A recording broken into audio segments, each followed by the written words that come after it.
Luciano, tudo bom? Tudo bem, gurizada? Eu comecei a velejar com uns 15 para 16 anos. Depois eu parei, comecei a velejar com os amigos e parei, fiz faculdade e tal. E, e logo em seguida saí de Porto Alegre. Quando eu voltei em 98 para Porto Alegre, eu tinha uma gráfica na época e eu cheguei num cara vendendo o meu serviço gráfico e o cara tinha um estaleirinho pequeno. E eu acabei fazendo uma permuta para ele com um veleirinho que ele tinha, um veleirinho jogado lá. E aí voltei a ter, na verdade foi o meu primeiro barquinho à vela, né? E desde aí eu me reencontrei com a vela e passei a cada vez mais me envolver com a vela, né? E quando tu te envolve com a vela é uma coisa tão apaixonante que tu passa a viver aquela coisa, né? E aí eu comecei a comprar e vender barco com a ideia de ter sempre um barco maior. E nessa história de comprar e vender barco surgiu também a ideia de montar uma loja. Aí eu montei em 2002, eu montei a Baú Náutico numa galeria de Porto Alegre. E eu já navegava muito em navios afundados, tudo que Porto Alegre tem muitas ilhas perto do porto, então tinha muita sucata de navio, né? E eu comecei a navegar para buscar essas antiguidades nos navios abandonados, né? E aí surgiu a loja, eu me mantive um certo tempo, e na época eu tinha um sócio que também era velejador, e eu falei para ele: Paulo, eu vou tirar um mês de férias porque eu quero dar uma navegada pela lagoa, né? E ele topou. Eu digo: tu segura a loja para mim? Seguro.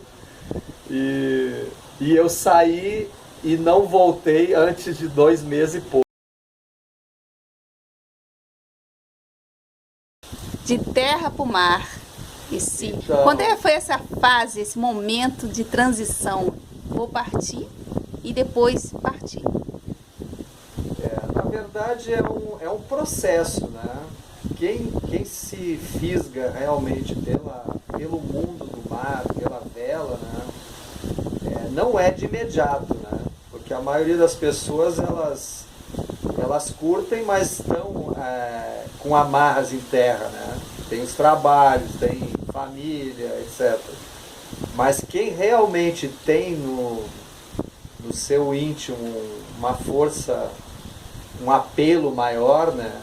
É inevitável. Eu, no meu caso, eu comecei a cada vez mais viver da vela, né? Comecei dando aula de vela, a loja, comprando e vendendo barco. E depois disso aí já virou um ou outro deliveryzinho, né? Me pediam para trazer uma embarcação. Eu comecei a viver da vela e cada vez me apaixonar mais, até que depois dessa última, do meu primeiro cruzeiro, que eu considero meu primeiro cruzeiro longo, né? Que eu fiquei um pouco mais de 2 meses, eu já voltei decidido, né? Aí eu fiquei um ano na época vendendo tudo que eu tinha, né? Comecei a vender porque eu já tinha uma proposta de levar um barco para a Bahia, do Sul para a Bahia, né? E aí eu já quis usar isso como pretexto para mim não voltar mais, né?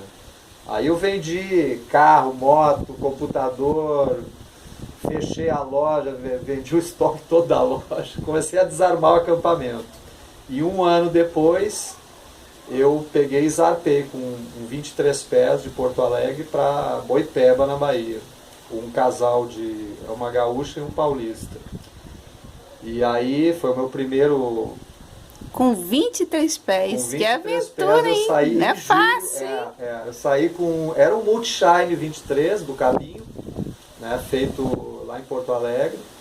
Mas era um barco que não estava preparado. A gente tinha um motor de popa de 8 HP, né? E o barco tinha 80 centímetros de calado, ele não era um barco bom para, não orçava direito, né? Mas a gente conseguiu, né? E a minha ideia na época, eu tinha me proposto eu não sabia se eu ia conseguir sobreviver no mar, né? Porque eu não tinha, eu juntei essa grana para comprar um barco maior, que na época daria para comprar um 27 pés, né? Usado, claro. E eu ia ficar, a minha ideia era ficar um ano perambulando, né? Pela costa e ver se eu ia conseguir sobreviver. Resumindo, eu fiquei 5 anos, eu saí em julho de 2005, aí depois já enganchei um outro trabalho, fui para Noronha, de São Paulo eu fui para Noronha levando um barco para correr a Refeno daquele ano, ganhei uma boa grana, complementei, acabei comprando o meu Brasília 32, e aí fiquei 5 anos morando a bordo. E trabalhando com transporte de barco, como skipper? Com tudo. Trabalhava como skipper, principalmente, que era o que mais dava uma grana, dando aula de vela, né, fazendo charter com turista, trabalhando muito com barco estrangeiro, porque nesse tempo eu morei um ano em Salvador. Aí de Salvador, na verdade, que eu decidi ir para o Caribe.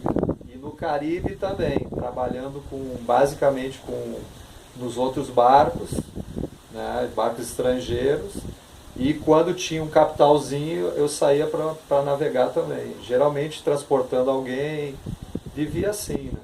E aí fechei 5 anos a bordo, quando eu decidi voltar para Porto Alegre para vender o barco, né? E aí encerrei esse.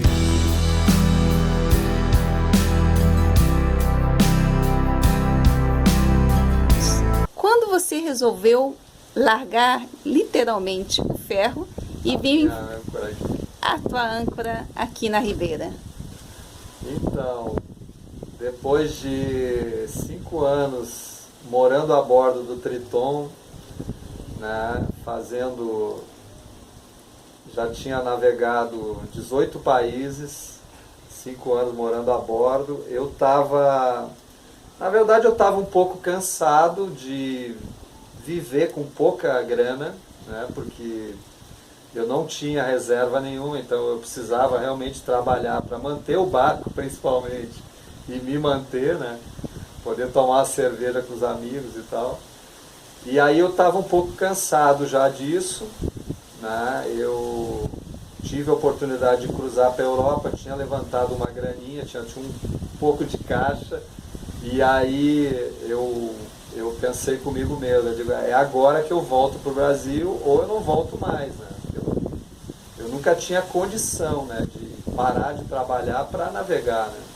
Eu sempre navegava quando eu tinha mais grana, né? E aí em 2009 eu tinha cruzado o Atlântico com o alemão e eu tinha um dinheirinho legal. Voltei para Trinidad, que eu estava em Trinidad, voltei para Trinidad com a ideia de voltar para o Brasil e vender meu barco, e com a grana do barco eu voltaria e compraria um barco no Caribe, né? Essa era a minha ideia na época. Aí eu vim navegando no contravento de Trinidad para cá, cheguei em São Luís, acabei me envolvendo com uma menina de lá, fiquei 1 ano em São Luís por conta disso. Quando o meu dinheiro acabou, porque eu tinha trazido muita coisa do Caribe, que eu fui vendendo, né? Então eu fiquei 1 ano em São Luís sem trabalhar e sem conseguir trabalho nesse meio, né? Porque eu não queria trabalhar em outra área. Aí quando o meu dinheiro já estava no final, eu falei para minha namorada, né? Eu vou precisar ir para o sul, porque a minha ideia é vender o barco. Aí eu vim subindo a costa. A ideia até era vender o barco lá no Saco do Ribeira, em São Paulo. Tem um mercado melhor, né? Aí passei por aqui, pela Paraíba, já era a 4ª vez que eu passava, mas sempre com outros objetivos, né? Consegui um trabalho no catamarã de passeio daqui, de turismo. Fiquei um tempinho aqui fazendo um dinheirinho. E nesse meio tempo eu fiquei sabendo que tinha um inglês que eu tinha conhecido aqui na Ribeira. A Ribeira até então era bem desconhecida, quase ninguém vinha para cá, né? Aí eu vim atrás desse inglês para ver se eu encontrava ele, e acabei encontrando essa casa aqui, né? E aí, sem ter grana, porque eu não tinha mais dinheiro, um amigo meu que eu tinha conhecido no Caribe, que é meu super brother até hoje, o Jorge, me emprestou, na época, 10 mil reais. A minha mãe me emprestou 5 mil reais. Eu não entrei com nada, eu entrei só com a ideia, né? Vi a casa, vi que dava para fazer uma pequena marina, e a minha namorada na época tinha tido uma indenização, né? Porque ela largou o trabalho dela para ficar no mar comigo. E aí a gente comprou aqui e fundou a Ribeira Adventure Group, né? Uma marinazinha para dar apoio para os velejadores. E o que você oferece aqui na marina? Pra gente eu estou vendo aqui um espaço gostoso, agradável. O que você oferece para o público vir aqui visitar, vir aqui passear, vir aqui aprender a vela? Então, o projeto começou com uma marina, né, para veleiros, porque o espaço que eu tenho para colocar embarcações no seco é muito pequeno, né, e aí eu estou desde 2010, de abril de 2010 eu comecei aqui, mas assim, com pouca grana sempre, foi passo a passo, né. O meu primeiro cliente foi um amigo, um espanhol, que estava no Jacaré, a gente fez amizade. Ele ia deixar o barco, eles separaram aqui no Brasil, o casal separou e ele que tinha que voltar para a Europa para trabalhar. Aí eu falei, eu já tinha comprado a casa, mas não tinha nada, né? Aí eu falei para ele, Bruno, tu me paga adiantado, eu te faço um preço melhor do que no Jacaré, e com essa grana eu faço as primeiras poitas e um flutuante. Aí ele topou, foi meu primeiro cliente, amigo até hoje. E aí eu... Então tu tem uma oferta para as pessoas que estejam interessadas em deixar o barco por um tempo, uma opção, né, de guardar, né, o barco. Então, eu sou a menor estrutura e a mais barata aqui. Então, a minha clientela geralmente são europeus que cruzaram já o Atlântico e por um motivo ou outro querem voltar para a Europa para fazer um caixa de novo, né? E eles deixam os barcos guardados aqui por 3 a 1 ano.